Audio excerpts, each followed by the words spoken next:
నమస్తే welcome to mid debate నేను Bhagyashree parliament వర్షాకాల సమావేశాలు వాడివేడిగా ప్రారంభమయ్యాయి మొదటి రోజే లోక్సభలో వాయిదాల పర్వం కొనసాగుతోంది ఆపరేషన్ సింధూర్తో పాటు పలు అంశాలపై చర్చకు పట్టుబడుతూ విపక్షాలు ఆందోళన చేపట్టాయి ప్రతిపక్ష ఎంపీలు నిరసన విరమించాలని స్పీకర్ విజ్ఞప్తి చేసిన ఆందోళనలు కొనసాగాయి దీంతో సభ పలుమార్లు వాయిదా పడింది ప్రతిపక్షాల ఆరోపణలు కేంద్రం ఎలా ఎదుర్కొనుంది ఆపరేషన్ సింధూర్ ట్రంప్ మధ్యవర్తిత్వంపై ప్రధాని మోదీ సమాధానం ఏం చెప్పబోతున్నారు ఇలాంటి అంశాలపై ఇవాల్టి మిడ్ డిబేట్ లో చర్చిద్దాం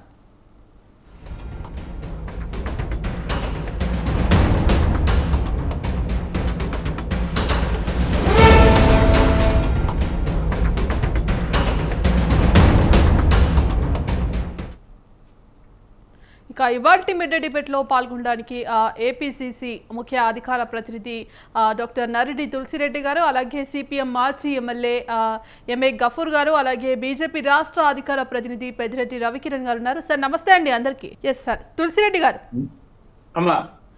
ఎస్ మరి ఇవాళ తొలి రోజే వర్షాకాల పార్లమెంటు సమావేశంలో వాడివేడిగా చర్చలు కొనసాగాయి మరి ఈ నేపథ్యంలో సభ కూడా పలుమార్లు వాయిదా పడుతూ వచ్చింది ముఖ్యంగా ఆపరేషన్ సింధూర్పై కావచ్చు ఇటు ట్రంప్ మధ్యవర్తిత్వం వహించిన అంశంపై కావచ్చు ఇక అనేక అంశాలు ఇటు తెలంగాణకు సంబంధించి రాష్ట్ర ఆర్థిక పరిస్థితికి సంబంధించి కూడా చర్చ జరగడం జరిగింది అంటే ఏ విధంగా చూడొచ్చు అంటారు ఇటు సీఎం రేవంత్ రెడ్డి కూడా త్వరలో ఇటు ప్రధాని మోదీని అలాగే రాహుల్ గాంధీని కూడా కలవబోతున్నారు మరి వారిని కలిసి రాష్ట్ర ఆర్థిక పరిస్థితిపై కూడా చర్చించబోతున్నారంటూ కూడా వార్తలు వినిపించాయి మరి ఏమంటారు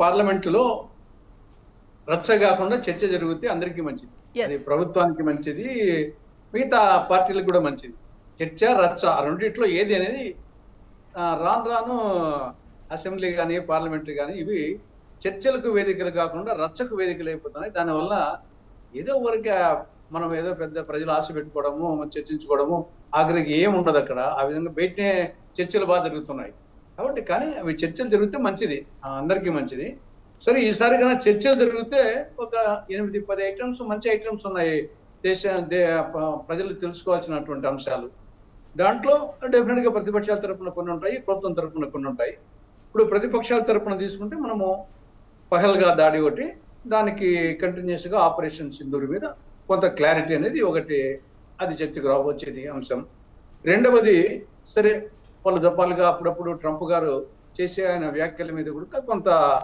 అదొకటి కొంత బీహార్లో వచ్చేసి ఓటర్ల జాబితా సవరణ అనేది ఇది త్వరలో బీహార్ ఎన్నికలు ఉన్నాయి కాబట్టి 4 ఓవరాల్ గా మనం విదేశాంగ విధానము ప్రపంచం అనేది ఒక కుగ్రామంగా ఏర్పడిన నేపథ్యంలో మన విదేశాంగ విధానం కూడా చాలా ఇంపార్టెంట్ తర్వాత డీలిమిటేషను జమిలీ ఎన్నికలు తర్వాత జమ్మూ కాశ్మీర్కు రాష్ట్ర హోదా ఇవ్వడము తమిళనాడుకు సంబంధించి అవునన్నా కాదన్నా ఏదో ఒక ఇష్యూ తమిళనాడు ఈ నెల రోజుల్లో యొక్క యాంటీ హిందీ కానీ దాని గురించి తమిళనాడుది ఏదో ఒక ఐటమ్గా రాబోతుంది తర్వాత అభిశంసన అలహాబాద్ జస్టిస్ మీద వర్మ మీద అభిశంసన అనేది ఒకటి ఇంకా ప్రభుత్వం తరపున కొన్ని బిల్లులు తర్వాత అంతరిక్ష పరిశోధన కేంద్రంలో సుభాష్ శుక్లా ఉండడము నక్సలిజము బట్ ఇటువంటి అనేక అంశాలు చర్చిస్తే డెఫినెట్గా ప్రతిపక్షాలు చెప్పే వాయిస్ వీళ్ళు చెప్తారు గవర్నమెంట్ ఇచ్చే వాయిస్ వాళ్ళు ఇస్తుంది తర్వాత ఓవరాల్ గా ప్రజలు దాన్ని రిసీవ్ చేసుకుంటే వాళ్ళు ఎటువంటి చేసుకుంటారు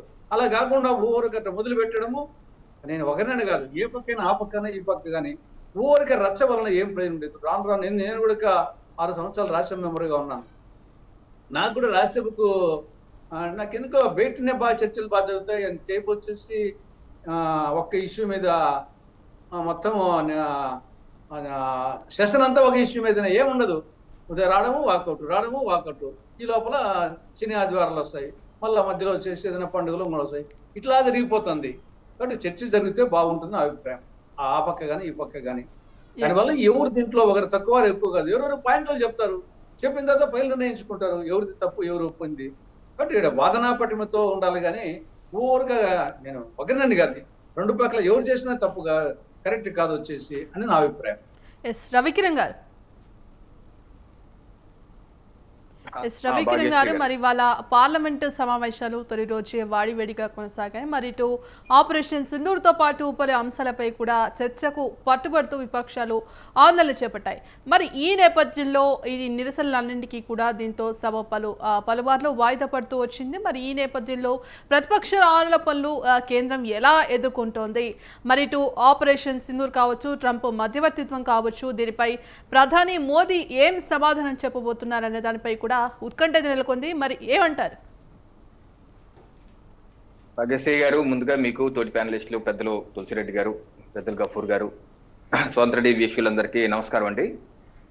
ఇప్పుడు ప్రజాస్వామ్యానికి దేవాలయం దేశానికి పార్లమెంటు, రాష్ట్రానికి అసెంబ్లీ, ఈ రెండు చోట్ల ప్రజలకు సంబంధించినటువంటి, రాష్ట్రంలో అయితే ఆంధ్రప్రదేశ్ రాష్ట్ర 5.5 కోట్ల ప్రజలకు సంబంధించిన అంశం చర్చలు జరగాలి. అన్ని అంశాలు ఇటు అటు మంచి చెడు చర్చ జరగాలి. సో ఆబ్వియస్ గా majority will prevail. Democracy is all about majority. And then parliament లో కూడా చర్చ జరగాలి. ప్రతి అంశం మీద మంచి చెడు అన్ని కూలంకషంగా చర్చ జరగాలి. So discussion, debate and dispose, ఇది ప్రజాస్వామ్యం యొక్క మూల విధానం. సో ఈ రోజు పార్లమెంట్ సెషన్ లో ఇందాక మీరు వాడి వేడి జరిగింది అన్నారు. వాడి వేడి ఎక్కడ జరిగింది మేడం భాగ్యశ్రీ గారు? గొడవ రచ్చరచ్చ అయ్యి ఆగిపోయింది. దాన్ని మనం వాడి వేడి అని ఎప్పుడు అంటామంటే, తర్కంతో, లాజిక్ తో ఇరుపక్షాలు వారి యొక్క ఆలోచన విధానాన్ని, వారి యొక్క దృక్కోణాన్ని బలంగా పార్లమెంట్ లో, లోక్సభలో, రాజ్యసభలో వినిపించినప్పుడు అప్పుడు బాగుంది చర్చ, వీళ్ళు ఇలా చెప్పారు, వీళ్ళు కౌంటర్ ఇలా చెప్పారు, సో ఇలా అనమాట అంశాలని చెప్పి మనం అనుకో, అప్పుడు వాడి వేడి అనొచ్చు. ఇది వాడి వేడి కదండి, రచ్చ అయిందంతే.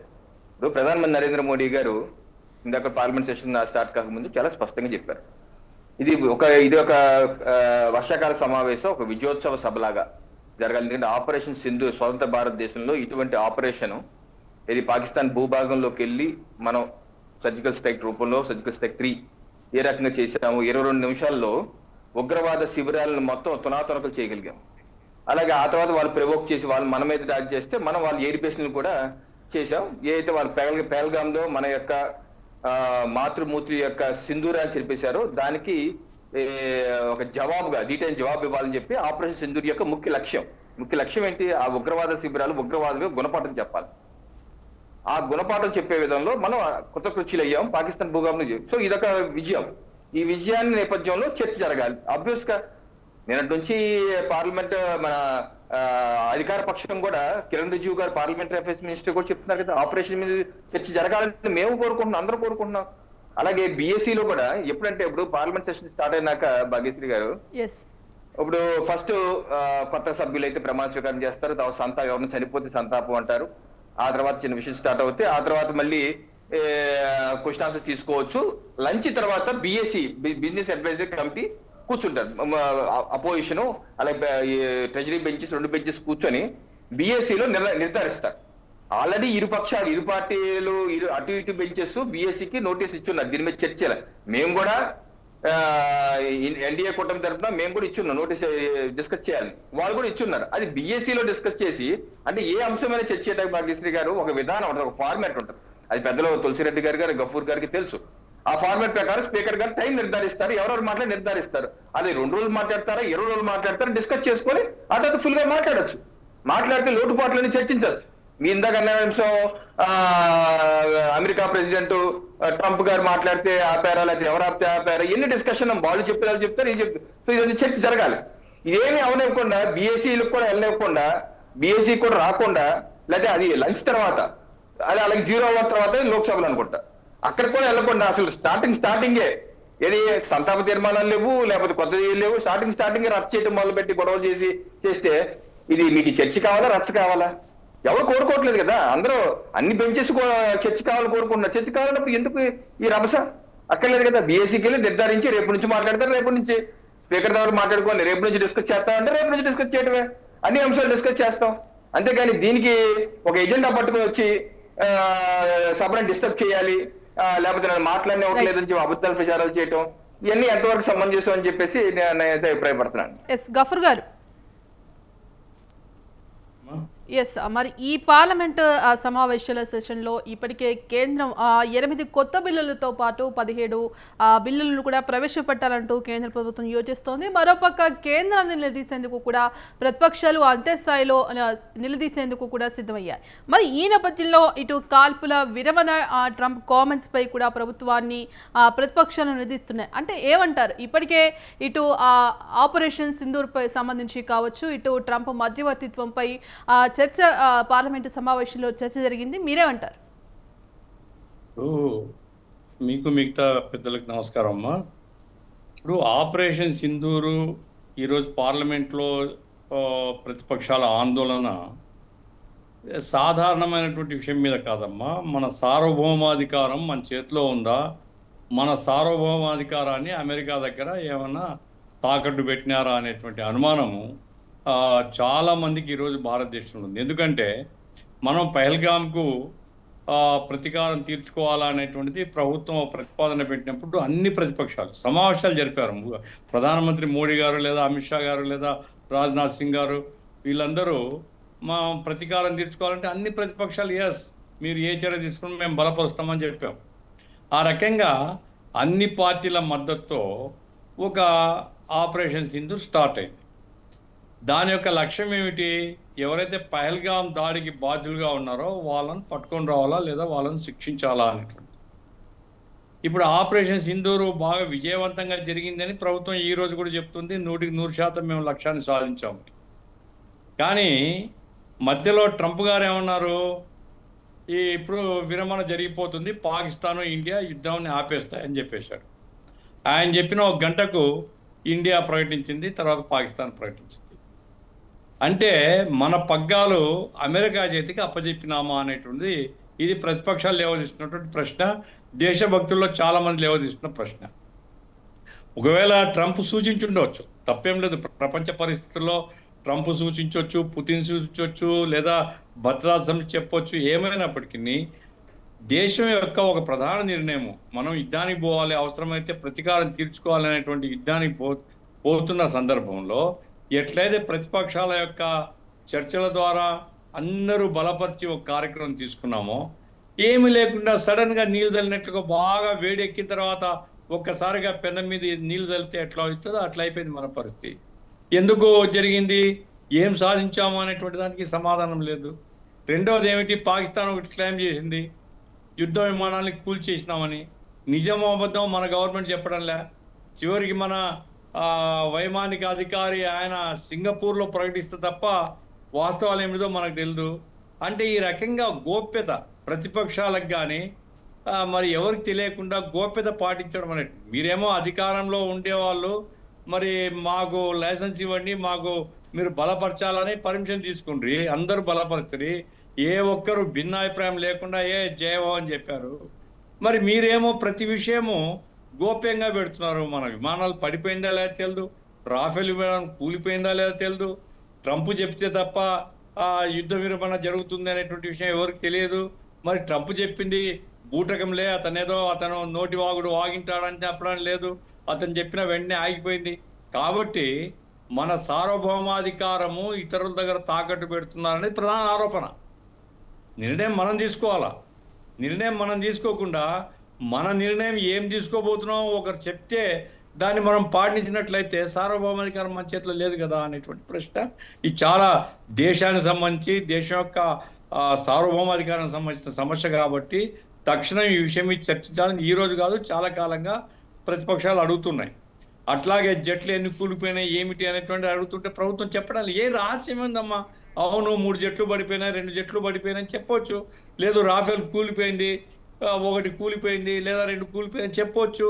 అదేమి కాకుండా ప్రజలందరినీ మభ్యపెట్టి ఇదిగో గొప్ప విజయం సాధించినాం మేం కాబట్టి మేము దాడి చేసినాం, ఇదిగో మా విజయం అంతా మాది అనేటువంటి పద్ధతిలో మీరు ఎన్నికల ప్రచారానికి వాడుకున్నట్టుగా దేశాన్ని మభ్యపెట్టేటువంటి పద్ధతిలో ప్రచారం చేస్తున్నారు. కాబట్టి ప్రతిపక్షాలు నిలదీస్తున్నాయి, దాని మీద చర్చ జరగాల. అట్లాగే జమ్మూ అండ్ కాశ్మీర్ రాష్ట్ర హోదా ఇస్తామని చెప్పారు, ఇంతవరకు ఇవ్వడం లేదు. అట్లాగే కాశ్మీర్లో ఈరోజు ఓటర్ లిస్ట్ తయారీ మీద పెద్ద గొడవ జరుగుతుంది, దాని మీద చర్చ జరగాల. దేశ రాజకీయాలకు సంబంధించినటువంటి అంశాలు కాకుండా ప్రధానంగా డీలిమిటేషను, ఎలక్షన్ కమిషన్ యొక్క ఫంక్షనింగ్ మీద అందరికీ అనుమానాలు ఉన్నాయి. అది క్లారిఫై చేయాల్సినటువంటి అవసరం ఉంది. ప్రభుత్వమే దాదాపు నిర్దేశిస్తుంది, ఎలక్షన్ కమిషన్ ప్రభుత్వమే ప్రతిదీ శాసిస్తుంది అనేటువంటిది మా ఆరోపణ. అది కాదు, అవును చెప్పాలా. కాబట్టి ఇటువంటి ముఖ్యమైన అంశాల మీద చర్చ జరగాల. ఇటువంటి సందర్భంలో ఏమంటే ఒకరోజు ముందుగానే బిజినెస్ అడ్వైజరీ కమిటీ కూర్చోవచ్చు. ఏం బిజినెస్ అడ్వైజరీ కమిటీ సమావేశం ప్రారంభమైన తర్వాత కూర్చోవాలని అసెంబ్లీలో ఓ రోజు ముందు జరుగుతుంది బీఎస్సీ, లేదా ముందు సమావేశం కంటే ఒక గంట ముందుగా జరుగుతుంది. ఆ రకంగా జరిపిండొచ్చు. అట్లా కాదని మాకు మెజార్టీ ఉంది, పార్లమెంట్ను బైపాస్ చేస్తాం, పార్లమెంట్ ఏమిటి మేము ఎట్లా చెప్తే అట్లా అనేటువంటి పద్ధతిలో ఏదైతే బీజేపీ వ్యవహరిస్తుందో ఇది అప్రజాస్వామిక వైఖరి అనేటువంటిది మేము భావిస్తున్నాం. కాబట్టి బీజేపీ యొక్క అప్రజాస్వామిక వైఖరి దేశ ప్రజల ముందు పెట్టాల్సిన బాధ్యత ప్రతిపక్షాలకు ఉంది. కాబట్టి ప్రతిపక్షాలు ఆందోళన చేస్తున్నాయి. ఇప్పటికే భారతీయ జనతా పార్టీ అన్నింటినీ చర్చలోకి తీసుకొని సరే ఏ అంశాల మీద ఎంత సమయాన్ని కేటాయిస్తారు, సమయం కేటాయించుకొని నిజమే రవికిరణ్ గారు చెప్పినట్లుగా అల్టిమేట్గా మెజార్టీ కారణం, మెజార్టీ నిర్ణయం అయితే ఓకే, అభ్యంతరం లేదు. కానీ చర్చ జరగాలి కదా, ప్రజలకు తెలియాలి కదా. మీరేం చెప్తున్నారు, ప్రతిపక్షాలు ఏం చెప్తున్నాయి, ప్రజలకు తెలియాలా. ఆఫ్టర్ ఆల్ ఇది ఈ దేశం ప్రజలది. ప్రజలకు ఆ వాస్తవాలు చెప్పకుండా మభ్యపెట్టేటువంటి ప్రయత్నం బీజేపీ చేస్తుంది కాబట్టి ప్రతిపక్షాలు ఆందోళన చేస్తాయి. రైట్. ఇక డిబేట్లో జాయిన్ అవ్వడానికి పొలిటికల్ అనలిస్ట్ పెంటపాటి పుల్లారావు గారు ఉన్నారు. పుల్లారావు గారు నమస్తే అండి. నమస్కారం అండి. ఎస్, ఇవాళ మొదటి రోజు పార్లమెంట్ వర్షాకాల సమావేశాలు ప్రారంభమయ్యాయి. మరి మొదటి రోజే ఆందోళనకరంగా ఈ సమావేశం అయితే కొనసాగింది. ముఖ్యంగా ఇటు ఆపరేషన్ సింధూర్కి సంబంధించి కావచ్చు, ఇటు ట్రంప్ మధ్యవర్తిత్వం కావచ్చు, ముఖ్యంగా ప్రతిపక్షాలు నిలదీస్తున్నాయి. మరి దీనిపై కేంద్రం సమాధానం చెప్పాలంటూ కూడా ఇప్పటికే నిలదీస్తున్నాయి. అంటే ఏమంటారు? ఒకటి, అపోజిషన్ డ్యూటీ అపోజ్ చేయాలి, అది తప్పలేదు. Duty of opposition is to oppose. రాజ్యాంగం చెప్తుంది, పార్లమెంటరీ డెమోక్రసీలో చేయవలసింది వాళ్ళ డ్యూటీ, అది దాంట్లో తప్పేం లేదు. అది లేకపోతే పార్లమెంటరీ డెమోక్రసీ కాదు. ఒకటి, అమెరికన్ డెమోక్రసీ ఒకలాగా ఉంటుంది, చైనీస్ డెమోక్రసీ 2400 మంది ఎంపీలు ఉంటారు, 14 రోజులు మీట్ అవుతారు, అంతే సంవత్సరానికి. ప్రశ్నలు ఉండవు, పాడు ఉండదు. ఇక్కడ మన దేశంలో తప్పు లేదు, పూర్తిగా అపోజ్ చేయాలి. ఏదైనా చెప్పాలి, వాళ్ళు అపోజ్ చేయాలి. చేస్తూ ఉంటేనే గవర్నమెంట్ కొద్దిగా కేర్ఫుల్గా ఉంటుంది, అలర్ట్గా ఉంటుంది, లైన్ దాటం. అది దాంట్లో తప్పు లేదు. వాళ్ళు ఇష్టం వచ్చిన ప్రశ్నలు అడగవచ్చు, ఇష్టం వచ్చిన ఇష్యూస్ రేజ్ చేయొచ్చు, దాంట్లో తప్పులేదు. రెండోది ఏంటంటే, నేను చాలా హ్యాపీగా ఉన్నాను ఈవేళ డొనాల్డ్ ట్రంప్కి ఇంత, ఆయన వర్డ్కి ఇంత క్రెడిబిలిటీ అందరూ ఇస్తున్నారంటే అది చాలా మంచిది. నేను ఎప్పుడూ డొనాల్డ్ ట్రంప్ అడ్మైరర్ పర్సనల్గా. ఎందుకంటే ఆయన రాజకీయంలో లేని వ్యక్తి ప్రెసిడెంట్ అవ్వాడు. ప్రెసిడెంట్ అవ్వాక ఆయన ఇష్టం వచ్చిన లైన్ మీద ఆయన వెళ్తూ ఉంటాడు, సడన్గా మార్చేసుకుంటాడు, సడన్గా చేస్తాడు.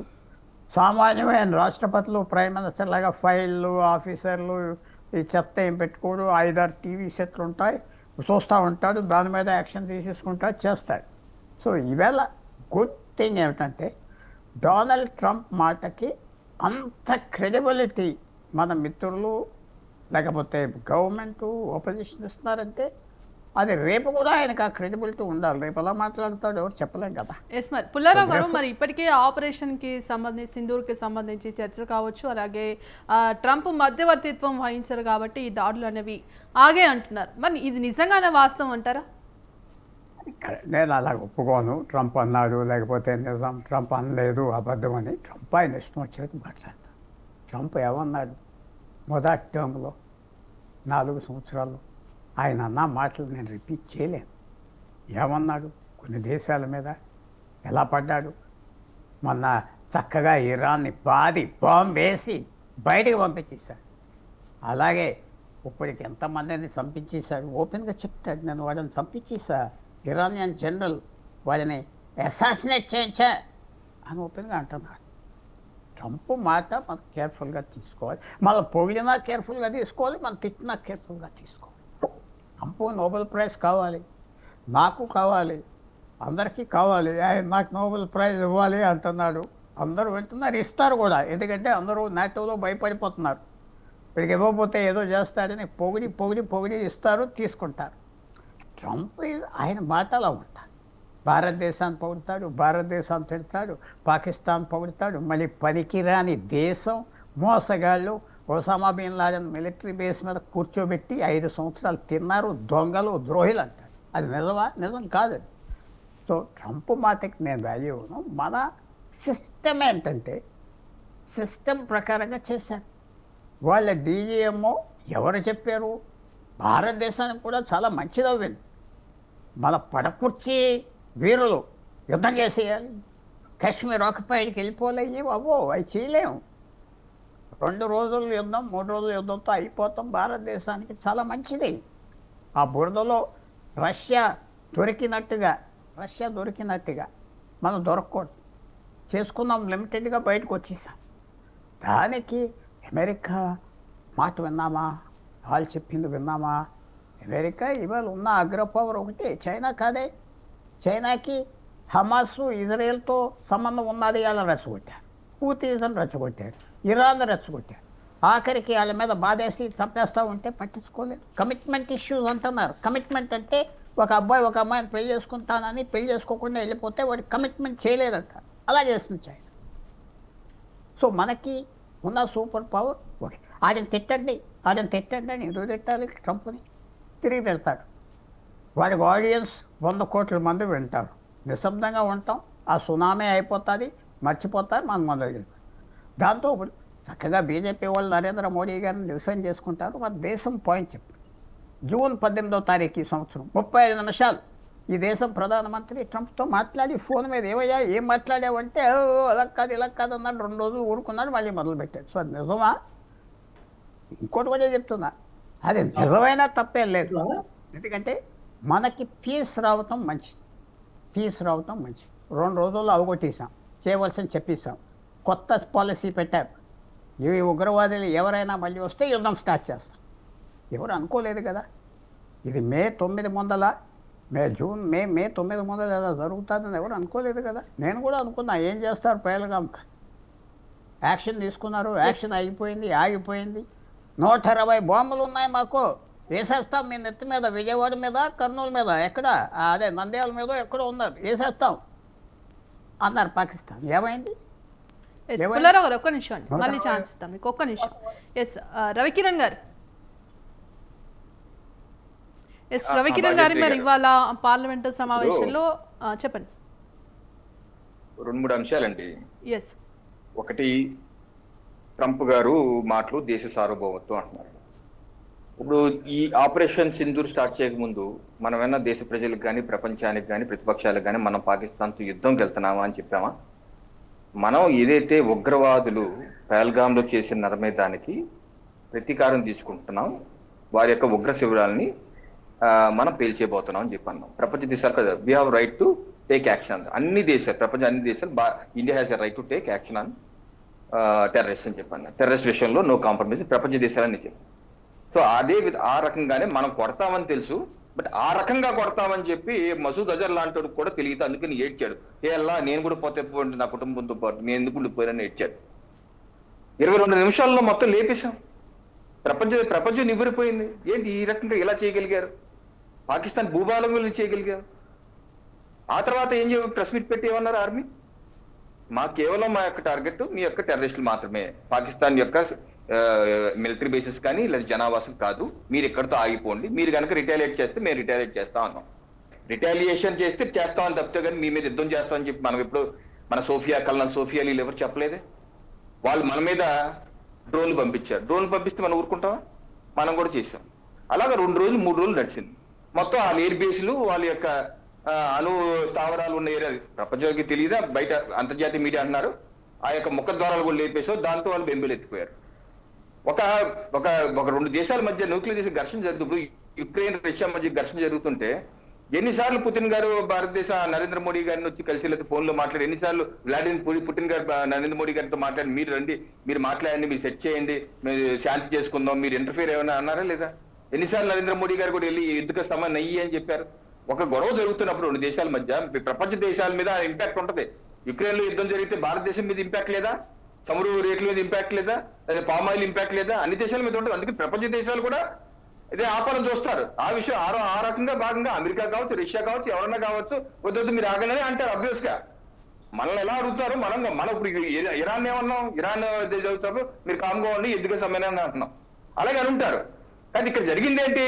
ట్రంప్ ఒక ట్వీట్ చేసి ఆ ట్వీట్ మీద ఆయన నిలబడ్డా? ఇన్ని నెలల పాటు నిలబడ్డారు ఆయన? రోజుకో మాట చెప్పుకుంటే అబ్బాయి నాకేం సంబంధం లేదు, నేను మధ్యవర్తిత్వమే వహించలేదని చెప్పి చెప్పాడు కూడా. రవికిరణ్ గారు మరి పహల్గామ్ రవికిరణ్ గారు ఒక్క నిమిషం మరి పహల్గామ్ దాడి తర్వాత ఇటు జమ్మూ కాశ్మీర్ రాష్ట్ర హోదా పునరుద్ధరణ అంశంపై కూడా ఇప్పటి వరకు ఇంకా క్లారిటీ రాలేదు. మరి దీని గురించి ఏమంటారు? ఇది ఇంకో అంశం.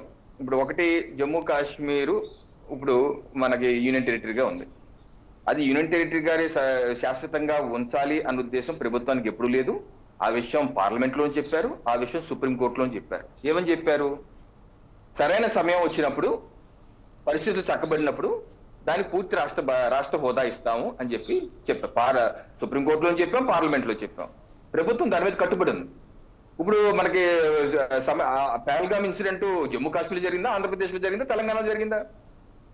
ఇప్పుడు ఆపరేషన్ సింధూరు దేనికి వచ్చింది? ఇప్పుడు ఆపరేషన్ సింధూర్ అయిపోయిందా, ఇంకా ఉందా? ఆపరేషన్ సింధూర్ అయిపోలేదే, హాల్ట్ చేసాం అంతే, జస్ట్ అలా ఆపాం, పాస్ బటన్ నొక్కాం అంతే. పహల్గామ్ ఇన్సిడెంట్ జరిగి ఎన్నో సంవత్సరాలు అయిపోలేదు కదా, కొన్ని నెలలు అయిందంతే, 2-3 నెలలు అయిందేమో అంతే. అది జరిగింది జమ్మూ కాశ్మీర్లోనే కదా.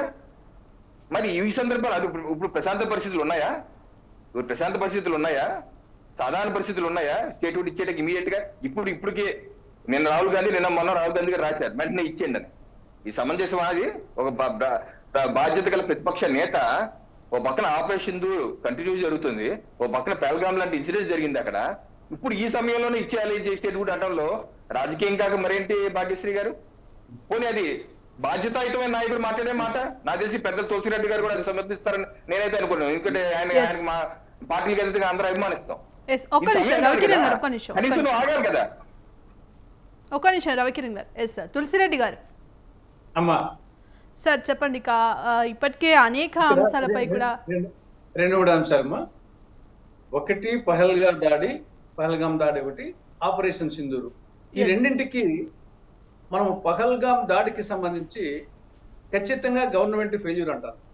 ఎందుకంటే ఆడ ఒక హోంగార్డ్ కానీ ఒక పోలీసు కానీ ఉండి ఉంటే ఆ యొక్క ఉగ్రవాద దాడే జరిగింది కాదు. ఫండమెంటల్గా వచ్చేసి అది ఒక టూరిస్ట్ ప్లేస్. అటువంటి చోట ఒక్క పోలీసుని కానీ కనీసం హోంగార్డ్ ఉన్నాయి కానీ పహల్గామ్ ఉగ్రవాద దాడి జరిగేది కాదు. 26 మంది చనిపోయే వాళ్ళు కాదు. ఆపరేషన్ సింధూర్ అవసరం వచ్చిండేది కాదు. కాబట్టి భద్రతా వైఫల్యం స్పష్టంగా తెచ్చుకుంది. ఇక రెండవ అంశం, సరే ఉగ్రవాదులు ఒకరైనా పట్టుకున్నంత వరకు పహల్గామ్ ఉగ్రవాద దాడికి కారణమైన వారిని అంతా మనం ఏమో ఆపరేషన్ సింధూర్ పాకిస్తాన్ కనంగా చెప్తున్నాం. ఆ దాడిలో పాల్గొన్న వాళ్ళల్లో ఒక్కరినన్నా ఐడెంటిఫై చేశారా? ఒక్కరినన్నా పట్టుకున్నారా? ఒక్కరినన్నా చంపారా? ఇప్పటికి 3 నెలలు అయింది.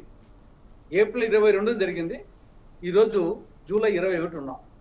ఇంతవరకు అంతా ఉగ్రవాదం గురించి బ్రహ్మాండంగా మారుతున్నారు కానీ ఆ కన్సర్న్డ్ స్పెసిఫిక్ ఉగ్రవాదులు చేసిన వాళ్ళని వచ్చేసి ఒక్కరిని పట్టుకోలేదు, ఐడెంటిఫై చేయలేదు ఇంతవరకు. ఇంకా ఏం ఘనకార్యం ఇది? సరే ఆపరేషన్ సింధూర్ గురించి గవర్నమెంట్ చెప్పింది, అందరము సపోర్ట్ చేశాము పార్టీలకు అతీతంగా. ఓకే, అంతవరకు ఆపరేషన్ సింధూర్ వరకు సరే మన సత్తా ఏమో చూపించాం, బాగానే ఉంది.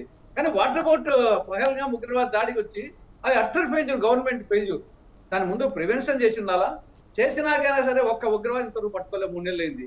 ఇంకా ఊరికి వచ్చేసి ఏదో సామెత ఉంది, చిన్న కుక్క తినిగిపోగా కనపని కుక్కను కట్టేసి కొట్టేట్టుందంటూ ఆ ఉగ్రవాద దాడి చేసిన వాళ్ళు ఇంతవరకు పట్టుకోవాలా? మేము ఉగ్రవాద శిబిరాలను లేపేసామని చెప్పేసి ఘనకార్యంగా చెప్పుకుంటున్నాం. కాబట్టి దీన్ని ఆ పక్క వాదించవచ్చు, ఈ పక్క వాదించవచ్చు.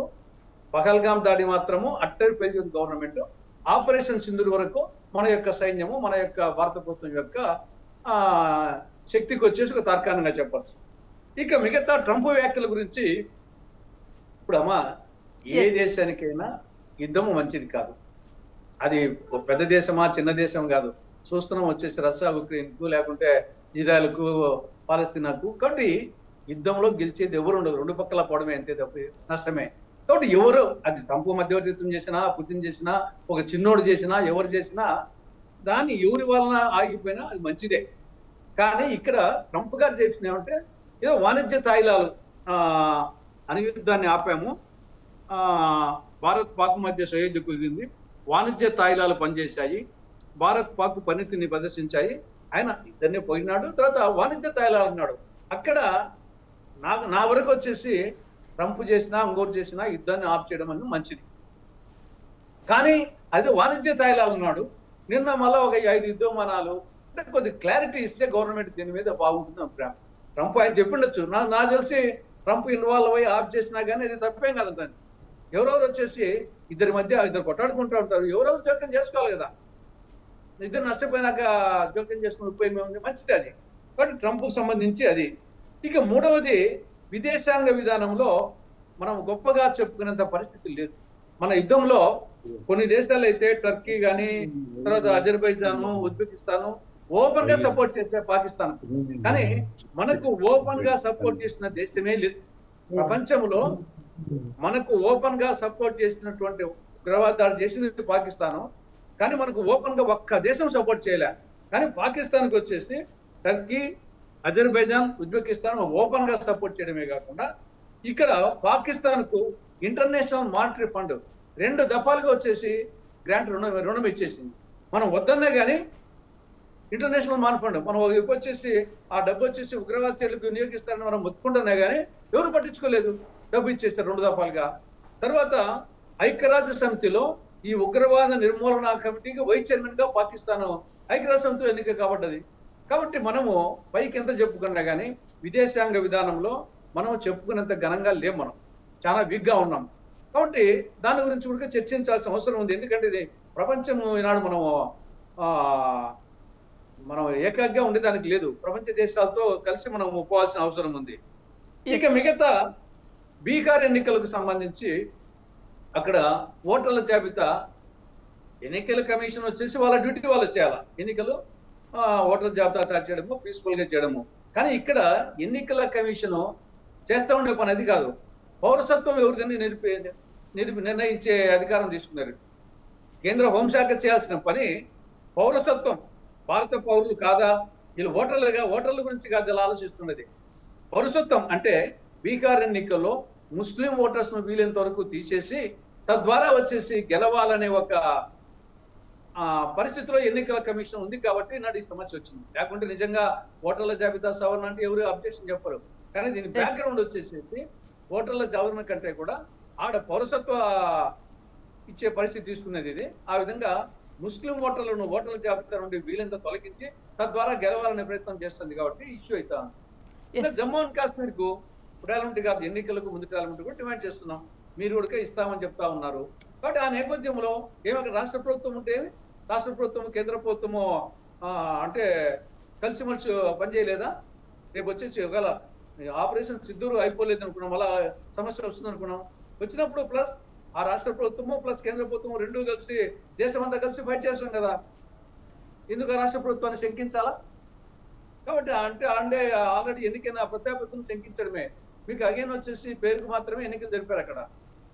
కాబట్టి అది రాష్ట్ర హోదా కల్పించడం తప్పేముంది? ఒక నిమిషం తులసిరెడ్డి గారు. గఫూర్ గారు సార్ మీ వాయిస్ అన్మ్యూట్ చేయండి. గఫూర్ గారు సారీ. ఇప్పుడు పాయింట్ ఏమిటంటే పహల్గాం దాడి, ఇప్పుడు తులసిరెడ్డి గారు ఆ విషయాన్ని ప్రస్తావించారు. పహల్గాం దాడికి బాధ్యులు ఎవరు అంటే దాడి చేసిన ఎవరు కాదు. అక్కడ భద్రతా వైఫల్యానికి కారణం ఎవరి చేతిలో పోలీస్ యంత్రాంగం ఉంది? రాష్ట్ర ప్రభుత్వం నామినల్. అక్కడ రాష్ట్ర ప్రభుత్వానికి ఎలాంటి అధికారాలు లేవు. ప్రతిదీ ఆయన లెఫ్టినెంట్ గవర్నర్ చూస్తుంటారు, లెఫ్టినెంట్ గవర్నర్. కాబట్టి కేంద్రం యొక్క బాధ్యత ఇక్కడ ఈ భద్రతా వైఫల్యం ఉంది అనేది దేశం యావత్తు అందరూ చెప్తున్నారు. రిటైర్డ్ సైనికాధికారులు కూడా చాలామంది చెప్తున్నారు. ఎందుకు? రాష్ట్ర ప్రభుత్వాన్ని నామినల్ చేసినందువల్లనే ఈ దాడి జరిగింది. అది చర్చ జరగాలి కదా. పహల్గాంలో 26 మంది అమాయకులు లేదా అన్యాయం చేయని దాన్ని ఒక మత ఉన్మాదాన్ని రెచ్చగొట్టడానికి వాడుకున్నారు. యాక్చువల్గా ఆ ఉగ్రవాదానికి మతానికి ఏం సంబంధం? దుర్మార్గులు ఎవరు చేసినా కాల్ చేయాలి వాళ్ళను. కాల్ చేయడానికి ఎవరు లేరు అక్కడ. కాబట్టి సింధూర్ ఆపరేషన్ సింధూర్ ఎందుకు వచ్చింది? వాళ్ళు ఎక్కడెక్కడో వెతికి పట్టుకొని రావాలా, లేకపోతే కమిట్మెంట్ ఇవ్వాలా పాకిస్తాను ఈ ఉగ్రవాద దాడులకు నేను బాధ్యత వహిస్తున్నాను, నా దేశం నుంచి ఇంకా రాబోయే కాలంలో నేను చర్యలు తీసుకుంటాననేటువంటి కమిట్మెంట్ ఇవ్వాలని ఎవరైనా కోరుకుంటారు. దానికోసం ఆపరేషన్ సింధూర్ స్టార్ట్ అయింది. నా పాయింట్ ఏంటంటే యుద్ధం కొనసాగాల, వాళ్ళు బాంబులు వేసుకోవాలని నేను చెప్పడంలే. అయితే రెండు దేశాల మధ్య అటువంటి కమిట్మెంట్ ఏం లేదు. పాకిస్తాన్ అటువంటి కమిట్మెంట్ ఇవ్వలే.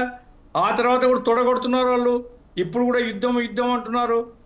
మరి ట్రంప్ ఏమో అక్కడ అనౌన్స్ చేసినాడు యుద్ధం ఆగిపోబోతుందని. అంటే నా పాయింట్ ఏంటంటే మనం ఏదైతే ఆపరేషన్ సింధూర్ మన కోసం మనం స్టార్ట్ చేసాం, మన దేశం కోసం, దాని నిర్ణయం మన చేతిలో ఉండాలి తప్ప ట్రంప్ చేతికి ఇవ్వడం తప్పు. ఆ రకంగా పాకిస్తాన్తో కమిట్మెంట్ తీసుకోకుండా మనం ఎందుకు అంగీకరించాల్సి వచ్చింది అనేది అది ప్రజలు అడిగేది. కాబట్టి దానికి సమాధానం చెప్పాలా. రెండవది, ఇప్పుడు రవికిరణ్ గారు చెప్పినా పర్వాలేదు, మోడీ గారు చెప్పడం లేదు, రాజ్నాథ్ సింగ్ గారు చెప్పడం లేదు. ఈ డిబేట్లో రవికిరణ్ గారు చెప్తే సంతోషపడతాం. రాఫేల్ యుద్ధ విమానం కూల్చివేయబడిందా లేదా, జెట్ విమానాలు కూల్చివేయబడినాయా లేదా, ఈ ప్రశ్నకి ఎందుకు చెప్పరు మీరు? ఆశ్చర్యం ఉంది దీంట్లో. చెప్పడానికి మీరు ఎందుకు సీక్రెట్గా పెడుతున్నారు? 100% విజయం సాధించి ఏం నష్టపోలేదు. నష్టపోయినామా లేదా ప్రజలకు చెప్పాలి కదా. కాబట్టి ఇటువంటి విషయాల్లో గోప్యత అవసరం లేదు అనేటువంటి పాయింట్ ఆఫ్ వ్యూ దగ్గరనే. కాబట్టి రెండు దేశాలు కలిసి మాట్లాడుకొని రెండు దేశాల మధ్య స్నేహం పెరిగితే సంతోషం. ఎవరైనా కోరుకునేది అదే. పొరుగు దేశాలన్నీ ఇప్పుడు పాకిస్తాన్తో సరిపోదు, బంగ్లాదేశ్తో సరిపోదు, శ్రీలంకతో రిజర్వేషన్స్ ఉన్నాయి, నేపాల్ వాళ్ళతో రిజర్వేషన్స్ ఉన్నాయి, మాల్దీవులతో రిజర్వేషన్స్ ఉన్నాయి. అంటే చుట్టూ ఉండే అన్ని దేశాలతో తగాదాలు పెట్టుకోవడం మన దేశ విదేశాంగ విధానం యొక్క ఫెయిల్యూరు. ఇది చర్చ జరగాలని అందరూ కోరుకుంటున్నారు. పార్లమెంట్ అయినా చర్చ జరగాలి. రెండవది ఏమిటంటే స్టేట్హుడ్ ఇష్యూ ఎందుకు చెప్తున్నాం? ఉగ్రవాదాన్ని ఎదుర్కోవడానికి మరి రాష్ట్రంలో ఒక బలమైన ప్రభుత్వం ఉండి రాష్ట్ర గుర్తింపు, రాష్ట్ర హోదా దానికి ఉంటే దాని బాధ్యత అవుతుంది. అట్లా కాకుండా ప్రతిదీ పోలీస్ ఆడ తైనాత్ చేయాలన్నా లేదా, సైన్యం ఆడ ఉండాలని లేదా, ప్రతిదీ కేంద్రం నిర్ణయించాలా. రాష్ట్రంలో చివరికి ఈరోజు ఎంత దుస్థితి ఉందంటే ఆ రాష్ట్ర ముఖ్యమంత్రి ఏదో సమావేశంలో పాల్గొనాలంటే గవర్నరు, ఆయన లెఫ్టినెంట్ గవర్నమెంట్ లేదు నువ్వు పోవద్దు అని చెప్తే గోడ దిగిపోయినది పత్రికలో చూసాం మేము. ఇది ముఖ్యమంత్రి స్థాయిలో అట్లా ఉంటే ఆ ప్రభుత్వం మీద ఏం గౌరవం ఉంటుంది ప్రజలకు? కాబట్టి రాష్ట్ర హోదా ఇవ్వడం మంచిది అనేది ప్రతిపక్షాలుగా మేము కోరుతున్నాం. ఇప్పుడు నేను చెప్పేది ఏమిటమ్మా, ఇప్పుడు ఆపరేషన్ సింధూరు విజయం అని చెప్పి దేశవ్యాప్తంగా భారతీయ జనతా పార్టీ కింది నుంచి పైదాకా రాజకీయ ప్రయోజనం పొందడం కోసం మోడీ గారు పహల్గాం పోలే, మోడీ గారు బీహార్లో పోయి ఎలక్షన్ క్యాంపెయిన్ చేసినాడు. ఇదిగో మా గొప్పతనం ఇది అని. పహల్గాంలో చచ్చిపోయిన వాళ్ళు లేదా జరిగిన ప్రాంతాన్ని పరిశీలించలే. కాబట్టి ఎన్నికల ప్రయోజనం కోసం దేశ భద్రతను మీరు వాడుకోవడం సరైనది కాదు అనేది మేము ఆరోపిస్తున్నాము. ఇటువంటిది మొత్తం అన్ని పక్షాల యొక్క సహకారం తీసుకొని పార్లమెంట్ను విశ్వాసంలో తీసుకొని పార్లమెంట్ వాస్తవాలు చెప్పాలా. ఇది అవసరంగా ప్రతిపక్షాలు ఆందోళన చేస్తున్నాయి.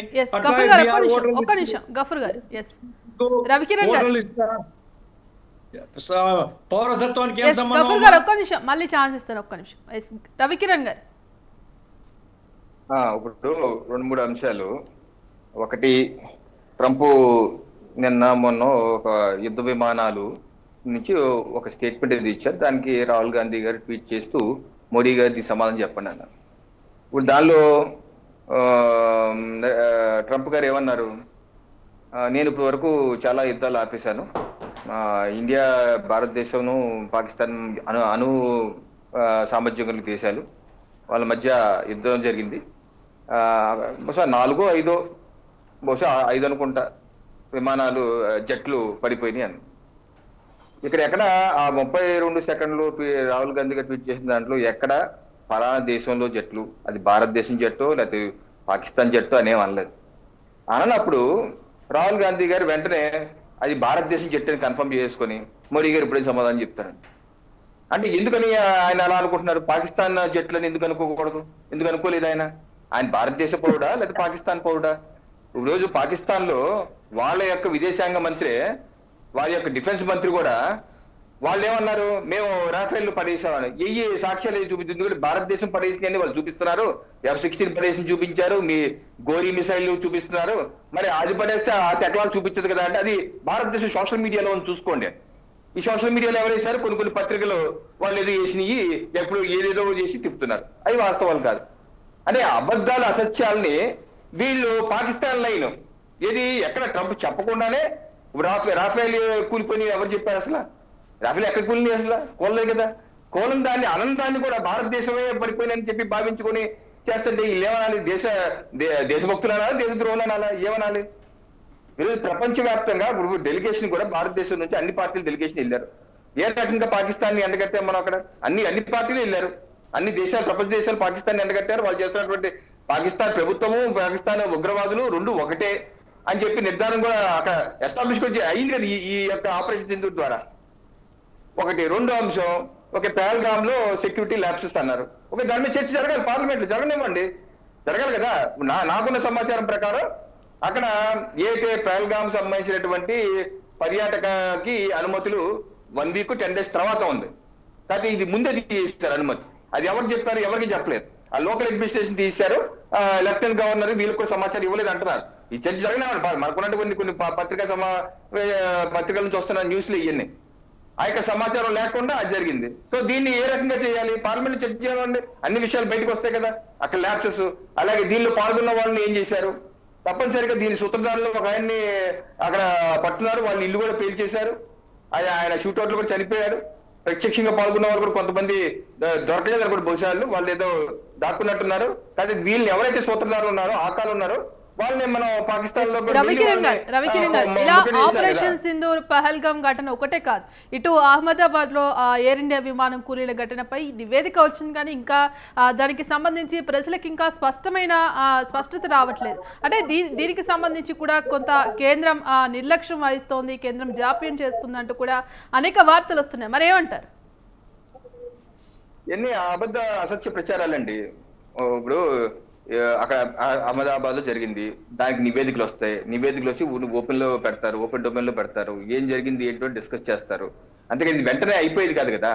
దీన్ని ఏదో వచ్చేసిందని చెప్పి అబద్ధ ప్రచారం చేసుకుంటాం కరెక్ట్ కాదు. ఇంకోటి, ఇందాక పెద్ద తులసిరెడ్డి గారు మాట అన్నారు, ఆపరేషన్ సింధూర్ కి భారతదేశాన్ని ఎవరు సపోర్ట్ చేయలేదు, పాకిస్తాన్ మాత్రం టర్కీ సపోర్ట్ చేసింది, అజర్బైజాన్ సపోర్ట్ చేసింది అన్నారు. ఇప్పుడు భారతదేశం అన్ని దేశాలతో మాట్లాడింది ఆపరేషన్ సింధూర్ కి స్టార్ట్ చేయక ముందు. అన్ని దేశాల, అమెరికా కానీ, బ్రిటన్ కానీ, రష్యా కానీ, ఫ్రాన్స్ కానీ అందరూ భారతదేశాన్ని మేము మీతో అండగా ఉన్నాం అన్నారు కదా. అంతేగాని మేము అండగా ఉండం, పాకిస్తాన్కి అండగా ఉంటాం. టర్కీ వాళ్ళకి డ్రోన్లు పంపించింది, డ్రోన్ ఆపరేషన్ మనుషులు కూడా పంపించింది. మేము అలాగే చేయబోతున్నాం.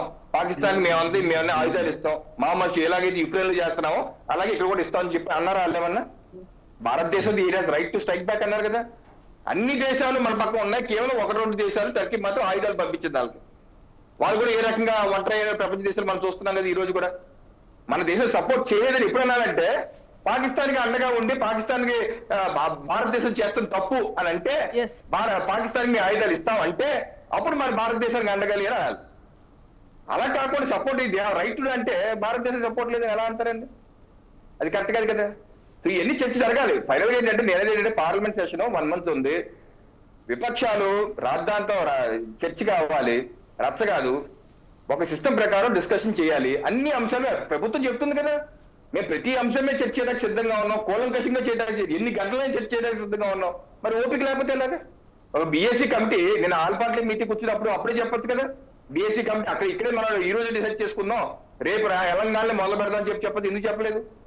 జనరల్ గా కన్వెన్షన్, పార్లమెంట్ కన్వెన్షన్ ఏంటంటే లంచ్ తర్వాత బీఎస్సీ కమిటీ, ఇది దశాబ్దాలుగా ఉంది ఉన్న కన్వెన్షన్ అది. అలాగే మనకు చుట్టూరా ఉన్న వాళ్ళు మనకు శత్రువులు అయిపోయి ఇప్పుడు కొత్తగా వచ్చినట్టు. ఇప్పుడు చైనా ఇప్పుడు భారతదేశం మీద అటాక్ చేసిందండి. మోడీ గారు వచ్చినప్పుడు, జవహర్లాల్ నెహ్రూ గారు ఉన్నప్పుడా? పాకిస్తాన్ ఇప్పుడు అటాక్ చేసింది భారతదేశం మీద మోడీ గారు ఉన్నప్పుడు, జవహర్లాల్ నెహ్రూ గారు ఉన్నప్పుడా? ఎప్పుడు నుంచి ఉన్నాయి ఈ సమస్యలు ఇవన్నీ? మీరు కూడా ఉన్న కమ్యూనిస్ట్ పార్టీలు కూడా అధికారంలో ఉన్నారు కదా, అప్పుడేం జరగలేదు ఇలాగే. సో భారతదేశం స్వతంత్రంతో పాటు వచ్చినటువంటి శత్రువులు చైనా, పాకిస్తాన్. దానికి కాదనలేదు నిజం. ఆ సమస్యలు ఉన్నాయి, పుడుతూ వచ్చిన సమస్యలు. సో ఎప్పుడు తీరుతో సృష్టించే సమస్యలు టైం పడుతుంది. భాగ్యశ్రీ గారు. ఎస్ రవికిరణ్ గారు ఒక నిమిషం. ఎస్ తులసిరెడ్డి గారు. సార్, మరి ఇవాళ రాష్ట్ర ఆర్థిక పరిస్థితికి సంబంధించి కావచ్చు, ఇటు రాహుల్ గాంధీని కలవబోతున్నారు, అటు ప్రధాని మోదీకి కూడా అనేక అంశాలపై ఇవాళ తెలుపబోతున్నారంటగా తెలిసింది. మరి ఈ నేపథ్యంలో ఇవాళ పార్లమెంటు సమావేశంలో అనేక అంశాలపై చర్చ జరగాల్సి ఉంది. మరి ఈ నేపథ్యంలో కేవలం ఆపరేషన్ సింధూర్కి సంబంధించి కావచ్చు, ఇటు ట్రంప్ మధ్యవర్తిత్వంపై కావచ్చు, అనేక వాడివేడి చర్చలు జరిగాయి. మరి ఈ రోజు మొదటి రోజే సభ మొత్తంగా కూడా గందరగోళ వాతావరణంలో జరిగింది. మరి ఏమంటారు? అదే మనం చెప్పడము, రచ్చ కంటే చర్చ జరగాల. రెండు పక్కల వచ్చేసి ఎవరెవరి పాయింట్ వాళ్ళు చెప్పాలా, ప్రజలు నిర్ణయిస్తారు. కాబట్టి ఇక్కడ నాకు తెలిసి రచ్చ కంటే వాకౌట్ల కంటే దీని చర్చ వచ్చేసి బలవంతమైన చర్చ జరగాల. అది ఎవరు నేను యాక్చువల్గా చూడలేదు పార్లమెంట్ ఏం జరిగింది ఈరోజు. కానీ ఎవరైనా సరే ప్రభుత్వం తరఫున కానీ ప్రతిపక్ష తరఫున కానీ రచ్చ కంటే చర్చకు ఇంపార్టెన్స్ ఇవ్వాలా. చర్చ ద్వారా జరగాల. ఎవరు చెప్పే పాయింట్ వాళ్ళు చెప్తారు. ఇప్పుడు రవికిరణ్ గారు ఆయన పాయింట్ ఆయన చెప్తున్నారు, మేము మా పాయింట్, నేను కానీ గఫూర్ గారు కానీ పుల్లారావు కానీ మా పాయింట్ చెప్తున్నాము.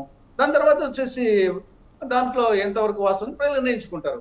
ఆ విధంగా రవికిరణ్ గారు మాట్లాడినప్పుడు నేను మాట్లాడినప్పుడు ఆయన మాట్లాడము, దానివల్ల ఏం ఉపయోగం లేదు. అదే విధంగా పార్లమెంట్లో కూడా ఆ విధంగా బలవంతమైన చర్చ జరగాలి. ఇక రెండవ అంశం వచ్చేసి దేశం యొక్క సమస్యలతో పాటు మన రాష్ట్రాల సమస్యలు కూడా చెప్పాల్సిన అవసరం ఉంది. అటు మన రాష్ట్రానికి ఆంధ్రప్రదేశ్ సంబంధించి, తెలంగాణ సంబంధించి విభజన అంశాలు ఇంకా అనేకం వచ్చేసి అపరిష్కృతంగా ఉన్నాయి. 10 ఏళ్ళ ఉంటే 10 ఏళ్ళు అయిపోయింది. ఇంకా అనేక అంశాలు అపరిష్కృతంగా ఉన్నాయి. ఏదో ఈ లోపల ఆంధ్రప్రదేశ్కు 1, 2 ఏదో విశాఖ రైల్వే జోన్ వచ్చిందే తప్పనిచ్చేసి ఆ పోలవరానికి ఏదో నిధులు స్లోగా వస్తున్నాయి. ఇంకా మిగతా అన్ని కడప జిల్లాలో స్టీల్ ప్లాంట్ కానీ, దుగ్గరాజపట్నం ఓడరేవు కానీ, తర్వాత ప్రత్యేక హోదా కానీ, లేదా రాయలసీమ ఉత్తరాంధ్రకు స్పెషల్ డెవలప్మెంట్ ప్యాకేజీ కానీ, ఇంకా అనేక అంశాలు అపరిష్కృతంగా ఇక్కడ ఉన్నాయి. అదేవిధంగా తెలంగాణ కూడా కొన్ని అపరిష్కృతంగా ఉన్నాయి. కాబట్టి వాటి గురించి చర్చించే అవకాశాలు రావాలి. న్యాచురల్ గా దేశ సమస్యలతో పాటు దేశంలో రాష్ట్రాలు వచ్చేసి పార్ట్ అండ్ పార్సల్ కాబట్టి రాష్ట్రాలకు సంబంధించిన సమస్యలు కూడా రావాల్సిన అవసరం ఉంది. అందుకోసము టైం ఈజ్ ఇంపార్టెంట్. ఆ టైంని సద్వినియోగం చేయాలా ప్రభుత్వం కానీ ఇల్లు కానీ అనేది నా అభిప్రాయం. ఈ ఇష్యూస్ రాష్ట్ర ఇష్యూస్ కూడా రావాల్సిన అవసరం ఉంది. తర్వాత ఈ జమిలీ ఎన్నికలు కానీ, తర్వాత వచ్చేసి డీలిమిటేషను, ఎందుకంటే ఆల్రెడీ సెన్సస్ కు సంబంధించి నోటిఫికేషన్ వచ్చింది కాబట్టి ఈ యొక్క మహిళా రిజర్వేషన్స్, ఈయన అనేక అంశాలు వచ్చేసి క్లారిటీ రావాలా. దీంట్లో ఒక ఇష్యూ ఉంది కానీ ఆ ఇష్యూకు సంబంధించి కేటగిరికల్ గా ప్రభుత్వం తరఫు నుండి ఇన్ఫర్మేషన్ ఇవ్వాలి. పబ్లిక్, ప్రతిపక్షాలకు, దేశ ప్రజలకు ఇవ్వాల్సిన అవసరం ఉంది. మహిళా రిజర్వేషన్స్ ఏ విధంగా ఉంటాయి, డీలిమిటేషన్ ఏ విధంగా ఉంటుంది, జమిలీ ఎన్నికలు ఉంటాయా ఉండవా, ఇవన్నీ వచ్చేసి తర్వాత ఈవీఎంల గురించి చర్చ జరుగుతోంది. కాబట్టి అనేక అంశాలు ఉన్నాయి, బర్నింగ్ ఇష్యూస్. అంటే పెద్ద దేశం, 140 కోట్ల ప్రజానీకం వచ్చేసి అనేక దేశాలు, మొత్తం యూరోప్ అంతా కలిసిన మంది ఉండదు. కాబట్టి ఇంత పెద్ద దేశానికి సంబంధించి అనేక సమస్యలు ఉంటాయి. కాబట్టి యూరోప్కైనా అదే టైము, సంవత్సరానికి ముందు 60 రోజులే, మనకు ముందు 60 రోజులే. కాబట్టి ఉన్న టైం సద్వినియోగం చేసుకోవడం అనేది ఇంపార్టెంట్ అని నా అభిప్రాయం. గఫూర్ గారు, ఇప్పుడు అమ్మా నేను చెప్పేది ఏమిటంటే, సరే ఇప్పుడు పార్లమెంట్లో చర్చలోనైనా వాస్తవాలు బయటకు వస్తాయి. ఎందుకంటే రాఫెల్ పడిపోయిందో లేదో నేను అధికారికంగా చెప్పలేను, కానీ రాఫెల్ కంపెనీ షేర్లు పడిపోయినాయి ప్రపంచంలో. రాఫెల్ కంపెనీ యొక్క ఇది తిరుగులేని బ్రహ్మాయుధం అనేటువంటి అది విమానం పడిపోయిందని ప్రపంచంలో అన్ని దేశాలు చెప్తున్నాయి. అదేదో బయటికి రావాలా. సరే, మన సైనిక దళాధిపతి, మన వైమానిక దళాధిపతి చెప్తే తప్ప మన విమానాలు నష్టపోయిన సంగతి మనకు తెలియదు. ఏమైనప్పటికీ చర్చ జరగాల్సినటువంటి అవసరం ఉంది. గోప్యత కాకుండా ప్రజలకు చెప్పడంలో రహస్యం ఉందమ్మా. ప్రజలకు చెప్పాల్సిన విషయాలు చెప్పాలా. ఆ రకంగా భారతీయ జనతా పార్టీ చొరవ తీసుకొని కేంద్ర ప్రభుత్వం ఫలవంతమైనటువంటి చర్చలకు, ఎందుకంటే ఈ ఒక్క విషయమే కాదు, ఇప్పుడు చాలా ఆందోళనకరంగా ఉంది. డీలిమిటేషన్లో సీట్లు పెరుగుతాయంటున్నారు. ఒక మంచి విషయం, ఎంత మేరకు వాస్తవం కానీ 20% పెంచుతారు కామన్గా అని చెప్తున్నారు. అది ఏంటో పార్లమెంట్లో చర్చ జరగాల్సినటువంటి అవసరం ఉంది. కేవలం ఎగ్జిక్యూటివ్ అంటే క్యాబినెట్ వరకే కాకుండా దేశవ్యాప్తంగా ప్రజల యొక్క ఆందోళన పరిష్కారం కావాలా. ఈ మధ్య ఇంకొక విషయం అమ్మ, ఒక ప్రముఖ జర్నలిస్టు ఏకే పాండే గారు ఒక సోషల్ మీడియా పోస్టింగ్ పెట్టినాడమ్మా. అందులో ఈ మధ్య విదేశాలకు పోయినటువంటి సందర్భంగా ట్రంప్ గారు అపాయింట్మెంట్ ఇవ్వలేదని మన పార్లమెంట్ సభ్యులకు బీజేపీ యొక్క యువ పార్లమెంట్ ఒక ఆయన పైరవి చేసి ఇంట్లో ఆయనతో సమావేశం అయితే ఆ సందర్భంగా చాలా అమర్యాదకరంగా, భారతదేశం పట్ల అమర్యాదకరంగా మాట్లాడినాడు అనేది ఆయన చెప్తూ ఉన్నాడు. ఫ్యాక్ట్ అవునా కాదా తెలియదు. ఏమైనప్పటికీ మనకు రాజకీయంగా భేదాభిప్రాయాలు ఎన్నైనా ఉండవచ్చు, కానీ దేశం యొక్క గౌరవాన్ని, దేశం యొక్క ఐక్యతను, దేశంలో ప్రజల మధ్య ఐక్యతను నిలబెట్టడానికి, దేశం యొక్క ఔన్నత్యాన్ని కాపాడడానికి సార్వభౌమాది కాపాడడానికి అందరూ కలిసికట్టుగా కృషి చేయాల్సినటువంటి అవసరం ఉంది. ఆ రకంగా ప్రభుత్వం ముందుకొచ్చి పార్లమెంట్లో గనక దాచిపెట్టుకోకుండా ఉండే విషయాలను చెప్పి చర్చిస్తే అది దేశానికి ఉపయోగం, దేశ ప్రజలు చైతన్యవంతం అవుతారు. ఆ రకంగా చేయాల్సినటువంటి అవసరం ఉందని నేను భావిస్తున్నాను. ఎస్ సార్, రవికిరణ్ గారు 2 minutes లో క్లోజ్ చేయండి, టైం అయిపోయిందండి. ఇప్పుడు రాఫేల్ యొక్క షేర్స్ ఎప్పుడు లేనంత ఎక్కువకి హైట్కి పెరిగిపోయింది ఆపరేషన్ సింధు తర్వాత. బేభత్సమైన ట్రేడింగ్. చైనాకి సంబంధించి F-16 షేర్ వాల్యూ పడిపోయింది, అది వేరే విషయం. ఇక ట్రంప్ గారు తిట్టారు చేశారన్న దాన్ని బాహాటంగా, అదేదో మనకు తెలియదు, అదేదో రాశారంటున్నారు. బట్ బాహాటంగా మనం చూస్తున్నాం యుక్రెయిన్ అధ్యక్షుడిని జెలెన్స్కీని ఏ రకంగా తిట్టిపోశాడు, లేకపోతే వేరే ఆఫ్రికన్ కాంటినెంట్ వచ్చినటువంటి అధ్యక్షుడు ఆయన విలక్షణమైన పర్సనాలిటీ, ఆయన కూడా తిట్టిపోసి పంపించారు. డిఫరెంట్ విలక్షణ పర్సనాలిటీ. ఇంకోటి బీహార్ SIR గురించి 1-2 సార్లు వచ్చింది డిస్కషన్ లో. ఇప్పుడు election commission of India it has every right to do a special investigation. ఏ రాష్ట్రంలో అన్నా అసలు ఏ ఓటు గురించి నిర్ణయం తీసుకునే హక్కు వాళ్ళకుంది. దాని మీద సుప్రీంకోర్టుకు కూడా అన్ని పక్షాలు, కాంగ్రెస్, కమ్యూనిస్టులు అందరూ వెళ్ళారు సుప్రీంకోర్టులో కూడా. సుప్రీంకోర్టులో విచారణ చేశారు. ఎలక్షన్ కమిషన్ చేస్తుంది తప్పట్లేదు, ఎలక్షన్ కమిషన్ చేయమన్నారు. కంటిన్యూ చేసిన ఎలక్షన్ కమిషన్ ఒక విధానం ఇచ్చింది. మొత్తం 5 కోట్లు 7 కోట్లు ఉన్నాయి ఓటర్స్ అందరూ, వాళ్ళందరికీ ఒక రిసిప్ట్ ఇచ్చారు. రివిజన్ చేస్తే ఎలక్షన్ సుప్రీంకోర్టు ఏం తప్పట్లేదు. ఇప్పుడు ఒకటండి, విజయవాడ పక్కన కానూరు లాంటి గ్రామంలో కూడా బంగ్లాదేశ్, రోహింగ్యాలు ఈ మధ్య పట్టుకున్నారు. కిందటి మాసంలో ఆంధ్రప్రదేశ్ లో పట్టుకున్నారు. విజయవాడ లాంటి దాంట్లో, ఆంధ్రప్రదేశ్ లాంటి దాంట్లో ఇంతమంది రోహింగ్యాలు వస్తే సరిహద్దు రాష్ట్రమైన బీహార్, అస్సాం దాని తీవ్రత చాలా ఎక్కువగా ఉంది. మహారాష్ట్రలో మనం చూస్తున్నాం రోహింగ్యా బ్యాచ్లు ఏ రకంగా ఉన్నారు, బంగ్లాదేశ్ వస్తున్నారు. ఆ రకంగా ఒకటి, భారతదేశంలో ఉన్న భారత పౌరుడికి ఓటు హక్కు ఉండాలి అన్నది ఎంత నిక్కచ్చిగా నిజమో, భారతదేశంలో ఉంటున్న ప్రతి ఒక్కరికి ఓటు హక్కు ఇవ్వాలంటే కుదరదండి. భారతదేశంలో ఎవరెవరో ఉంటాడు, వాళ్ళందరికీ ఓటు హక్కు ఇస్తాం. ఎలా కూర్చుంటాం అంటే పౌరుడికి ఇస్తాం, భారతదేశ పౌరుడికి, ఈ దేశంలో పుట్టిన పౌరుడికి ఇస్తాం. అంతేగాని ఎవరెవరో ఎక్కడ నుంచో అమెరికా నుంచి వస్తారండి, ఇక్కడ ఏదో ఉండిపోతారండి సంవత్సరం నుంచి, వాడు ఓటు హక్కు ఇచ్చేస్తావా? ఏమో. సో ఇది వెరిఫై చేసుకోవాల్సిన బాధ్యత ఎలక్షన్ కమిషన్ ఆఫ్ ఇండియా మీద ఉన్నది. సో ఆ రకంగా SIR పెట్టి డోర్ టు డోర్ వెళ్ళి అన్ని రాజకీయ పక్షాలు, కాంగ్రెస్ పార్టీ కూడా 3 లక్షల మంది బూత్ లెవెల్ ఏజెంట్లు పెట్టింది.